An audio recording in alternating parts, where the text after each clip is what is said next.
मैं ऐसा समझता हूं जिनकी सरकार है उन्हीं की बात होगी। मुसलमानों की, जैनों की, सिखों की, रविदासियों की और बुद्धिस्टों की जो आंदोलन कर रहे हैं और पुलिस लाठी मार रही है, मैं समय रहते चेतित कर रहा हूं। सरकार को चिंता करनी चाहिए कि बुद्धिस्टों का अपमान ज्यादा दिन बुद्धिस्ट बर्दाश्त नहीं करेंगे। महाबोधि विहार हमारा हक है और वो देना पड़ेगा।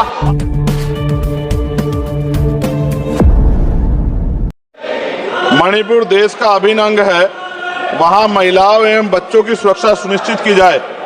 यह केवल एक राज्य का नहीं बल्कि यह मुद्दा देश की अस्मिता और गरिमा से जुड़ा हुआ है। अतः वहां शांति व्यवस्था बहाल कर महिलाओं एवं बच्चों को सुरक्षित माहौल प्रदान किया जाए।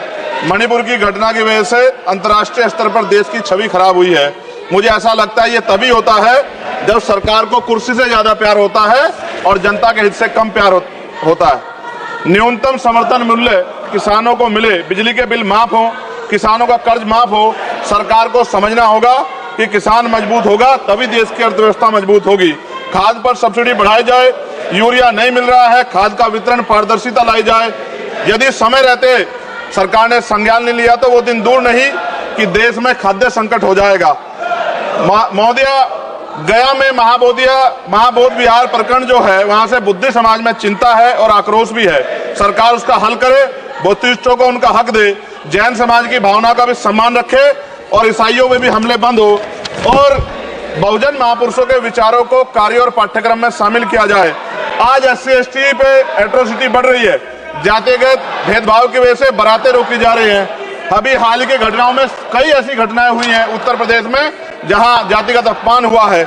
नगीना लोकसभा क्षेत्र में किसानों की मुख्य आय का साधन गन्ना उत्पादन है, लेकिन ना गन्ने का मूल्य में वृद्धि हुई है और ना ही मिल द्वारा समय पे भुगतान किया जा रहा है।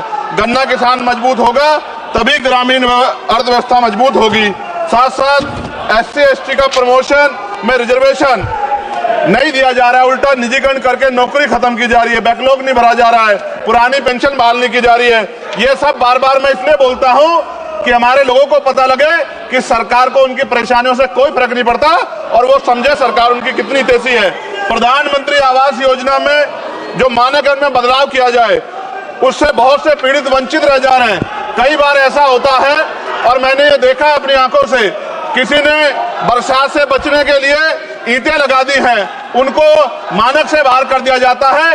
इस वजह से वो परिवार इस सुविधा का लाभ नहीं ले पा रहे। खत्म करूंगा मैम। इस वजह से उनके घर नहीं बन पा रहे और के 75 साल बाद भी लोगों पे घर नहीं है। शर्म की बात है।